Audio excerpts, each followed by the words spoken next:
finally, to help us celebrate today, we are so fortunate to have a phenomenal guest speaker, and you'll know exactly what I mean in just a minute. General Kevin Chilton is a graduate of the Academy, distinguished graduate of the class of '76, and it's pretty much common knowledge and accepted that along with 2013, 1976 were the two greatest classes in our Academy history. What do you think? General Chilton, like I say, distinguished graduate, went on to pilot training, fighter pilot, test pilot, astronaut, flew 3 shuttle missions, including command of SDS-76.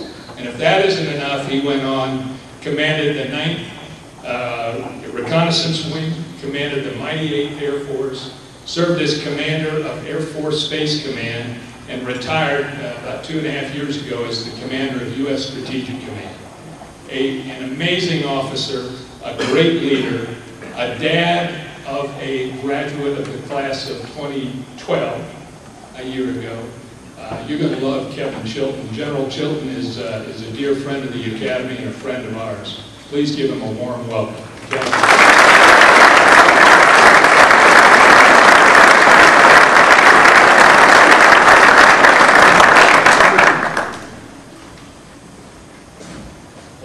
Thanks, General Gould. I hate it when they give you that big of a warm-up. Boy, if I screw this up, I'm in trouble. Distinguished visitors, ladies and gentlemen, friends and family of the class of 2013 that are graduating today, and members of the class of 2013. I couldn't have stood up here and said thanks to my classmate without you guys asking me to be here. So first I want to begin by thanking you for asking me to participate in this ceremony, which is a huge part of your life. There'll be many momentous occasions in your life as you go forward, but you'll remember this day, I guarantee you. And you'll remember your experiences here as a cadet and this transition period as you move on from being a cadet to being a second lieutenant. So let me begin by offering my heartiest congratulations to you for everything that you've gone through. Now, I'm assuming that it's a safe bet there are no Astro majors in the front row. Is that right? Is that a safe bet? Where's the dean? The dean, all right? Okay. That's okay. That's okay.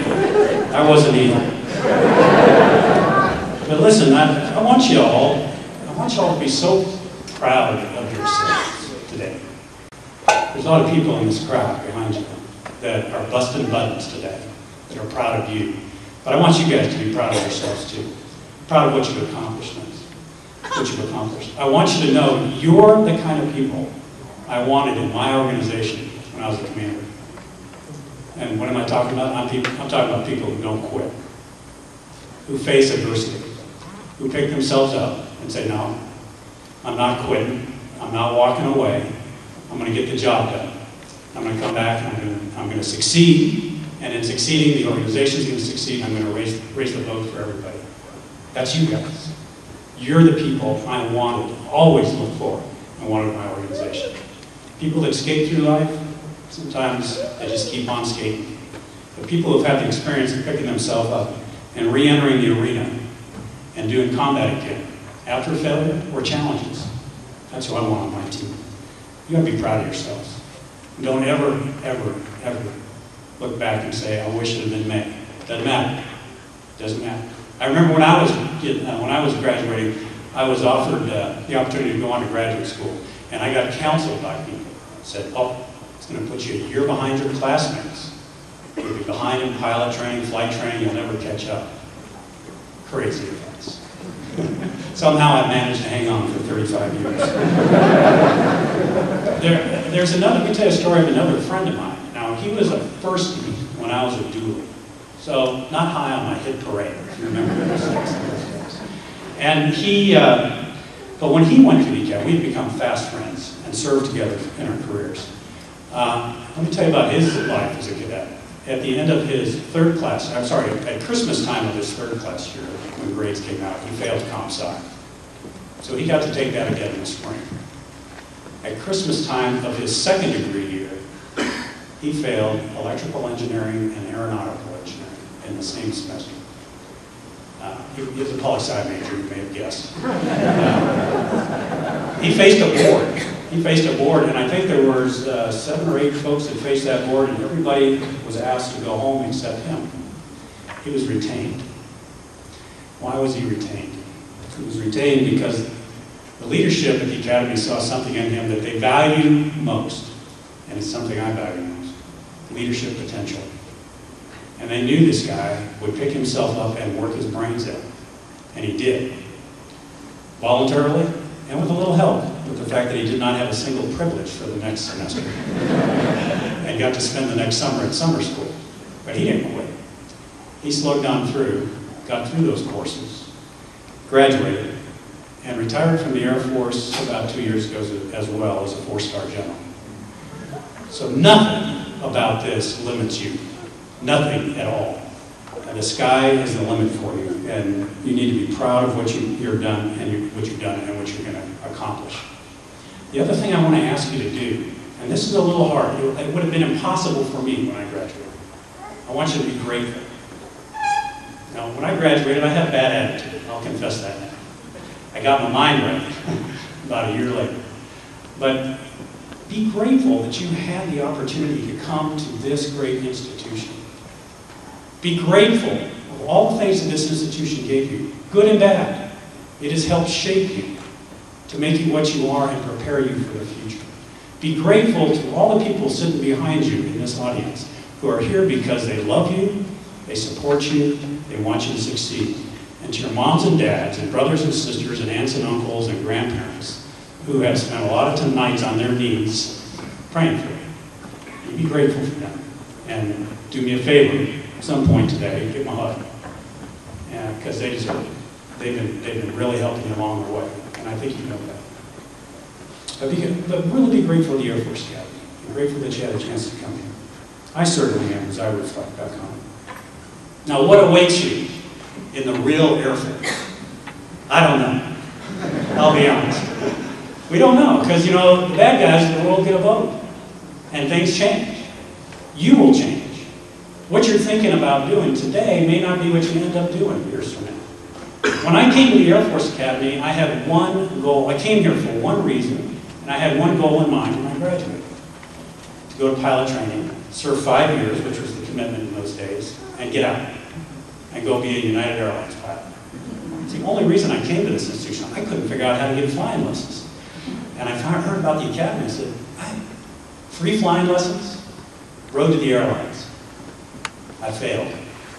I never did get that job with United Airlines. Things changed. I changed. Don't be afraid to change. Don't be afraid to change your goals as you go through your time in the service. Be open to new ideas. Do what you want to do. Be loyal to the organization, but when opportunities come along, and it moves your heart and moves your desire, go for it. You know how to accomplish things. You know how to accomplish great things, having gone through this institution. Go for it. You're probably questioning a little bit, am I ready to be a second lieutenant? Trust me, you are. You're incredibly prepared to go forward as an officer in the Air Force. Doesn't mean you know it all. And you know that. And you're going to continue to learn. And your life and career in the Air Force, and your life even after the Air Force, whether it's 5 years from now or 35 or 40 years from now, should always be a learning experience. Don't ever get caught in the trap that you got it figured out, because we don't. And the one area, if you could only pick one area to focus on throughout your careers, I would say to continue to learn, it's leadership. Again, that is what we value most in our service as commanders. That is what the purpose of this institution is to raise leaders. And that is what our Air Force and our Department of Defense is in dire need of, is leaders. You know how to do it, but don't think you know it all. Keep learning, keep studying and reflect on the leadership you see on this stage, and what they've taught you and the example they've set. Throughout your careers, no matter what situation you ever get faced with, always remember our core values. When in your toughest days, whether it's as a second lieutenant or a general officer, if you are having trouble making a decision, just always go back to those 3 simple core values and use them as a sounding board. And of course, integrity first and foremost is always one. I rarely got past that and didn't have the clarity of mind to know what the right thing to do was. But we have these core values in our service, and if you commit to them and live by them, you will see you through the tough decisions you'll have to make. It'll make you a better leader and a better person. I remember telling a friend of mine who's one of the captains of industry in our country, CEO of a major oil corporation, and I was telling him about the core values of the Air Force. And he couldn't believe it when I finished, because there's three. They're so simple. Integrity first, service before self, excellence in all we do. He said, man, what organization would not want to be guided by that? Even mine. So they're powerful.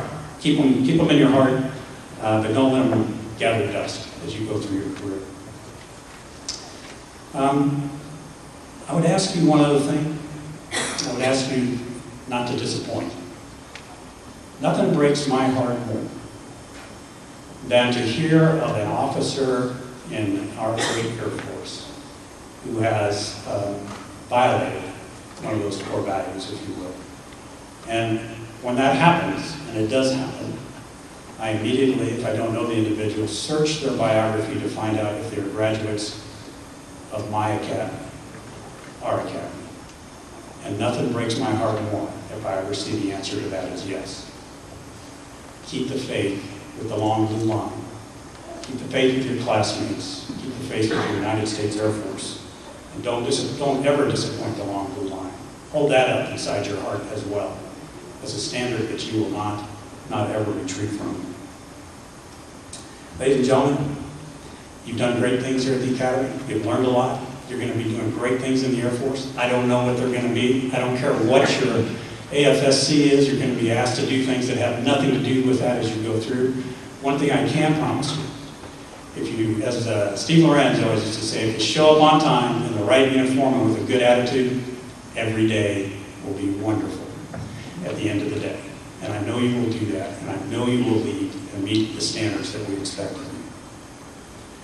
I'm proud to stand here today and call you fellow officers, and I'm also proud to stand here today and call you fellow graduates of the greatest academy in the United States of America and the greatest Air Force in the world. God bless you all, and Godspeed in the future.